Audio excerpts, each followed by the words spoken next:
Alors, j'invite maintenant Daniel Benamouzi, directeur de recherche au CNRS, euh, qui détient une chaire de sciences à Sciences Po.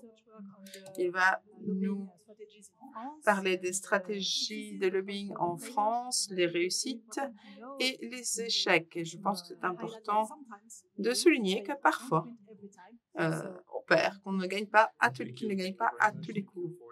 Bonjour, merci beaucoup, merci pour l'invitation, merci de me donner le privilège d'être ici, de partager toutes ces informations avec les autres experts. Je suis sociologue, je travaille sur les politiques de santé en général, pas uniquement sur l'addiction ou sur la consommation d'alcool. Et avant ce travail que je vais vous présenter aujourd'hui, nous avons fait des recherches relatives à l'organisation de lobbying dans un autre domaine, à savoir l'agroalimentaire, et on a un peu comparé les deux secteurs qui présentent des similitudes dans leur manière d'agir, et ça a été en tout cas notre point de départ. Alors pour commencer,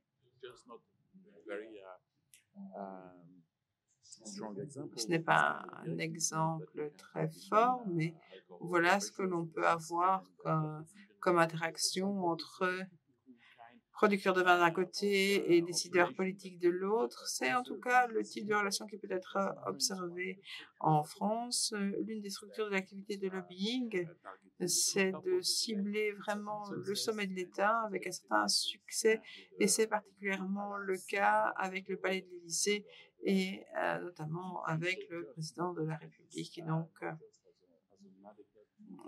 je vous montre cela pas simplement comme anecdote pour commencer ma présentation. Alors, comme on l'a déjà dit auparavant, ce qu'on a fait dans cette recherche, c'est que l'on a essayé de voir dans quelle mesure on pouvait regarder les similitudes avec l'agroalimentaire. Et donc, on a fait cette comparaison. On s'est demandé s'il y avait des spécificités du secteur de l'alcool par rapport au secteur agroalimentaire. On l'appelle pas vraiment lobbying en tant que tel parce que c'est un petit peu négatif. Donc, on va essayer d'être aussi unique que possible et on va vraiment regarder les activités politiques des entreprises en tant que telles. Alors, je voulais simplement également vous dire que au-delà de l'organisation de ces activités, quelles sont les chances de succès, quelles sont les capacités et quelles sont aussi les capacités des institutions publiques de résister à ce genre d'activités politiques dans des entreprises du secteur de l'alcool.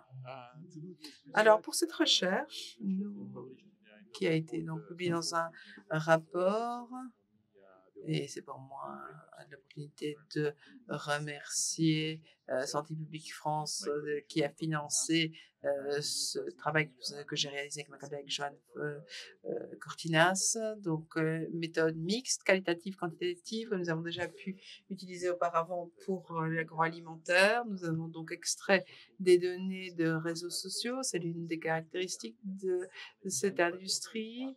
Elles sont assez fières finalement de ce qu'elles font et de la manière dont elles communiquent, qui elles rencontrent, etc. Donc, vous pouvez vraiment enregistrer de façon systématique ce qu'elles font. Donc, ça, c'est pour le côté quantitatif, en se concentrant sur une certaine période de temps, différentes pratiques. On a complété cela avec des entretiens qualitatifs semi-structurés, ainsi que des observations in situ, notamment pour le cas français au Parlement français. Alors, ce que je vais essayer de faire ici, c'est de résumer. Beaucoup de choses ont déjà pu être présentées dans d'autres présentations. Alors, je vais parler de la typologie issue de l'agroalimentaire, d'une part. Ensuite, je vais voir comment c'est organisé en français et le contexte dans lequel la législation se développe. La cible, non seulement l'étiquetage, mais également d'autres aspects des politiques publiques sur l'alcool et la législation. L'objectif global de ce travail était finalement de relâcher la force des normes actuelles. Et ensuite, comparaison de deux cas. L'un est un succès pour l'industrie et l'autre pour le secteur public. Et donc, on va essayer d'extraire certaines variables qui peuvent expliquer d'une manière ou d'une autre la réussite ou l'échec dans un cas ou dans l'autre. Alors, dans le cas du secteur agroalimentaire, nous avons identifié différentes stratégies. Avec M. Petitcroux, particulièrement, nous avons travaillé, mais nous avons essayé de les classer, ces stratégies, en trois grandes familles, je dirais. Donc, pas simplement parce qu'elles correspondent plus ou moins l'une à l'autre, mais aussi parce qu'elles sont mises en œuvre par les mêmes acteurs spécifiques qui sont quelque peu différents quand on regarde les différents types d'activités. Alors, les trois types de stratégies, on a d'abord ce qu'on appelle les stratégies cognitives. Donc, c'est ce qui est basé sur des connaissances au sens large, pas simplement des connaissances ou des données scientifiques, mais également des arguments cognitifs, des propositions.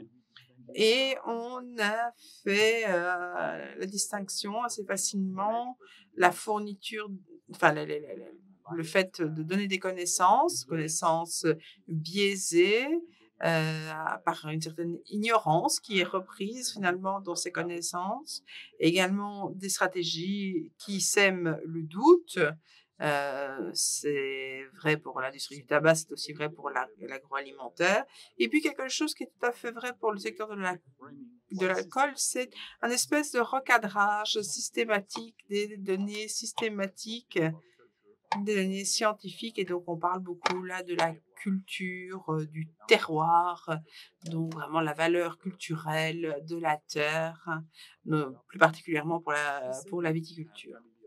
Alors, la deuxième famille de stratégies est un peu plus classique, c'est le lobbying en tant que tel, savoir les stratégies relationnelles, des stratégies où on essaye de contacter directement différents décideurs politiques, que ce soit des députés, que ce soit des membres de l'exécutif, également des fonctionnaires.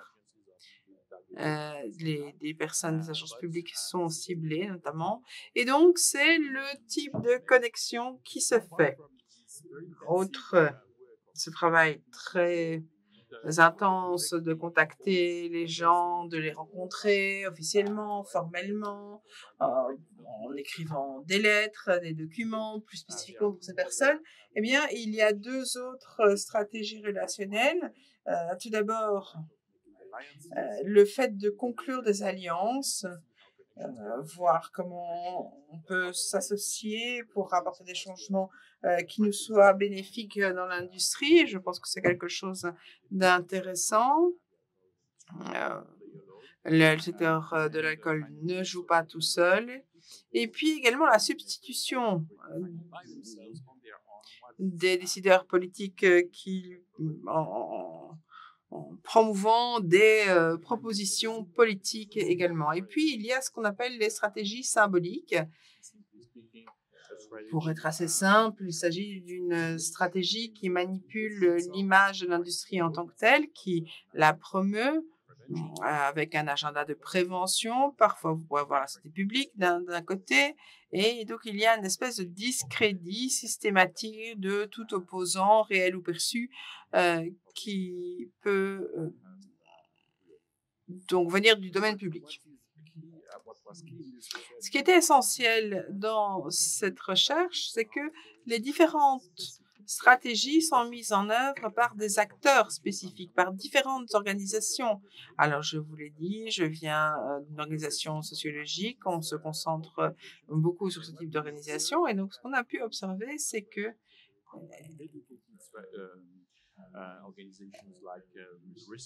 les centres de recherche, les universités, les chaires, les think tanks qui ont la capacité de manipuler les connaissances, qui sont formés, qui peuvent être crédibles pour fournir certaines connaissances. Et donc, elles sont nombreux et ils fournissent énormément d'éléments. Donc, première stratégie pour cela. Ensuite, pour les stratégies relationnelles, on en a déjà parlé, c'est plutôt des stratégies de communication, des groupes écrans, des clubs parlementaires. Comme on peut le voir, que rien que pour le français, il y en a déjà un certain nombre. Et je pense qu'on peut trouver environ une soixantaine d'organisations qui travaillent à temps plein sur ce travail donc de ce type d'activité politique. Enfin, troisième type d'organisation qui sont plus philanthropiques, des fondations, des organisations philanthropiques. Et donc, pour manipuler cette image, certaines grandes entreprises, et là aussi qui imitent les activités philanthropiques en promouvant l'action sociale, le sport, etc., etc. En bref, alors, ils travaillent avec des professionnels spécialisés selon différents profils et ils n'ont pas les mêmes capacités, les plus forts étant les plus actifs et ayant le plus de capacités. Ceci étant dit, on va entrer dans le vif du sujet, le secteur de l'alcool, quel est le contexte, quelle est la cible de tout ce travail similaire. Ce que l'on peut voir en France, c'est que comme dans d'autres pays, vous avez une baisse continue de la consommation et donc de la production de vin. Et donc, on passe d'une consommation quotidienne à quelque chose qui est plus occasionnel, moins régulier et qui se concentre sur certains groupes de population. Il y a évidemment une différenciation selon l'âge. On a parlé des enfants, bien sûr, mais il y a aussi une différence par genre. Et puis, il y a une segmentation commerciale des produits.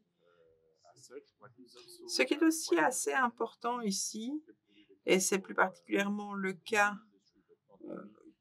pour la viticulture, c'est ce positionnement terroir qui est valable donc pour la plupart des acteurs économiques dans ce domaine. En ce qui concerne la voie réglementaire, alors ici, ce n'est pas vraiment l'étiquetage qui est la cible principale, et c'est plutôt une réglementation différenciée.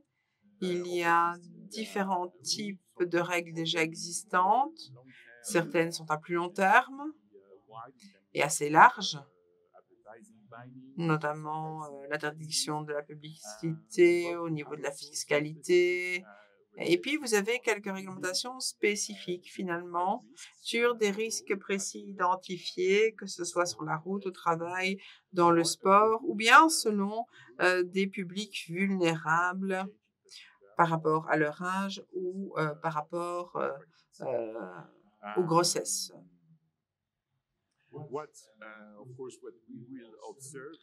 Ce que l'on observe, c'est qu'il y a différentes règles, différents aspects sur ce qui est repris dans la loi E20. Donc, la loi qui doit son nom à la personne qui a donc fait passer cette législation. Voilà ce que l'on peut décrire dans notre rapport. On fait à peu près le même type de stratégie avec le même type d'organisation. En ce qui concerne les stratégies cognitives, il y a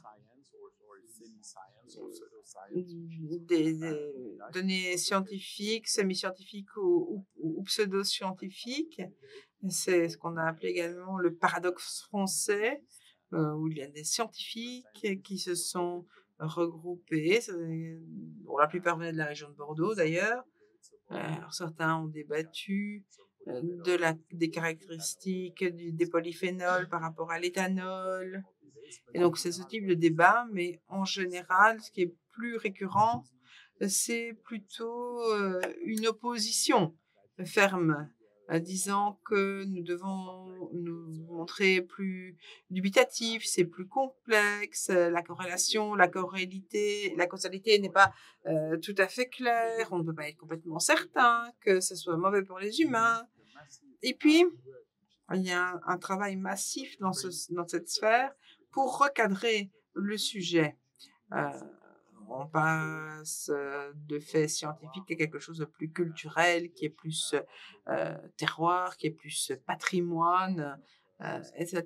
Et puis, finalement, le travail des scientifiques est délégitimé par rapport aux enjeux en tant que tels. Alors, on se rend compte qu'il y a toujours plus ou moins les mêmes acteurs. Vous en voyez quelques-uns à l'écran.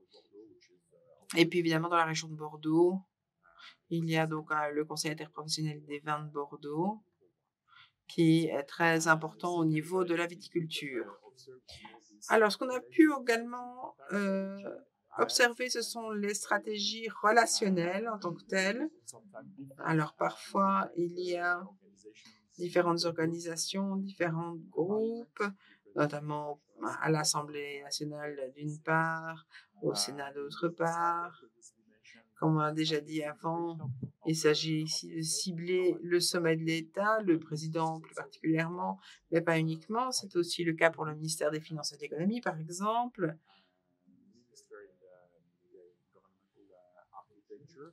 qui est essentiel dans l'architecture gouvernementale.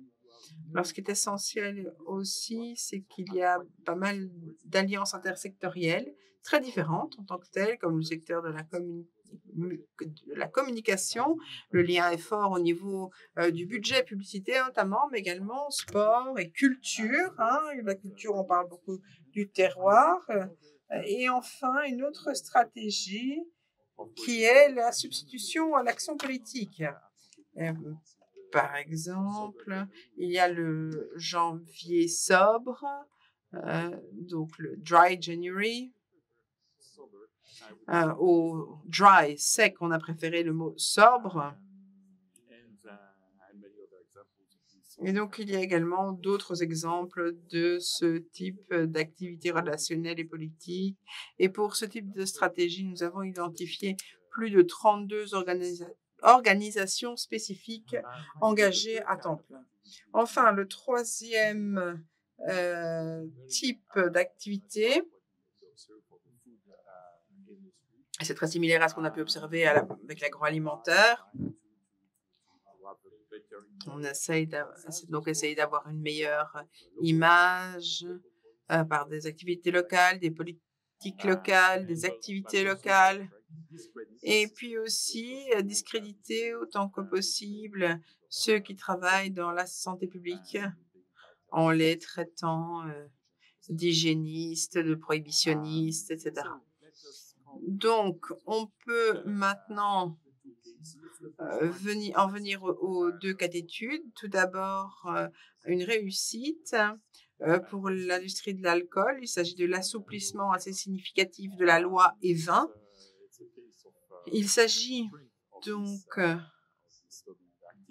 d'une réussite donc engrangée par ces lobbyistes. Ils ont réussi à déroger à l'interdiction de publicité si ce n'est pas simplement une question de vin ou de cognac, mais de terroir. Et à partir du moment où le terroir est mentionné, alors la législation peut être contournée.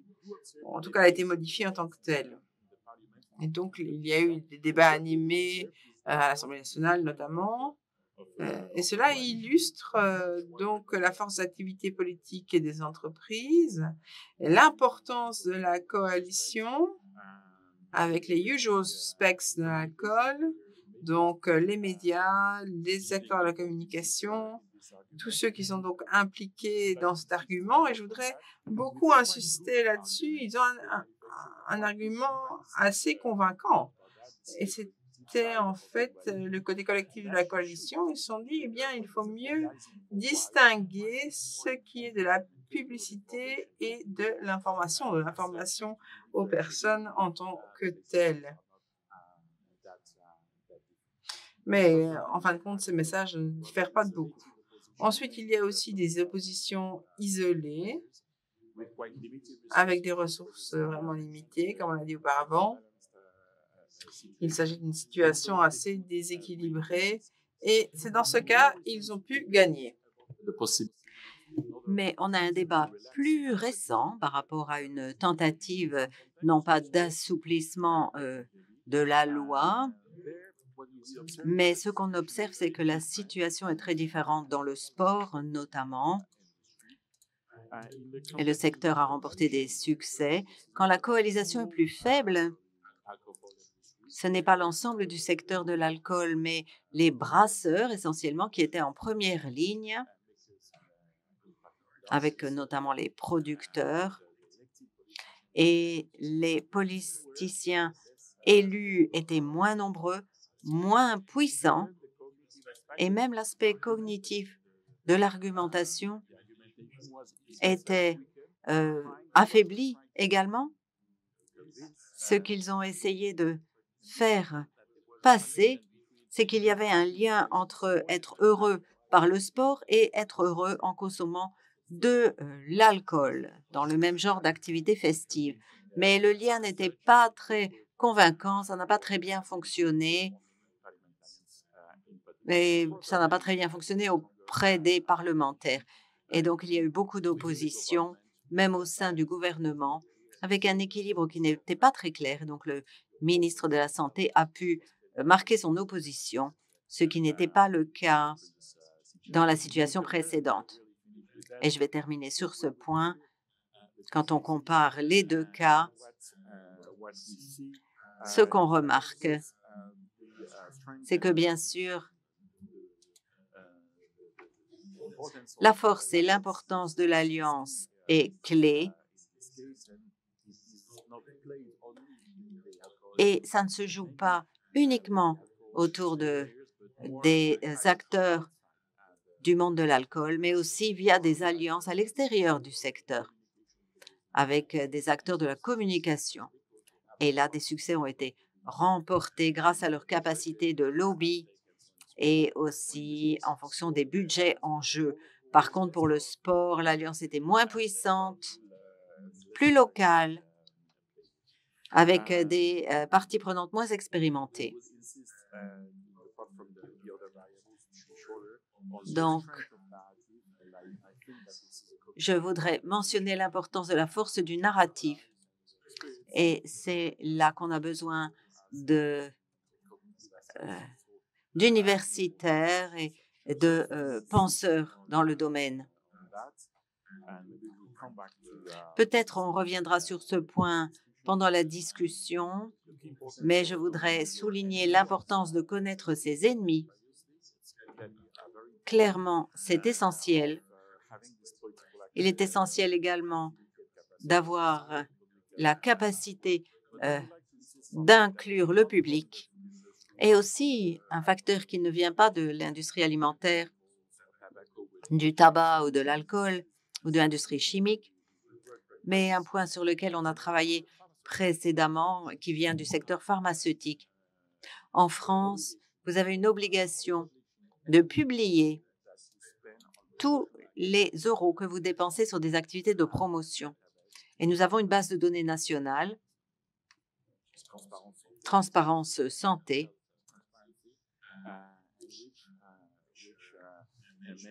qui mentionne tous les euros dépensés. Et c'est obligatoire pour les entreprises d'être transparents.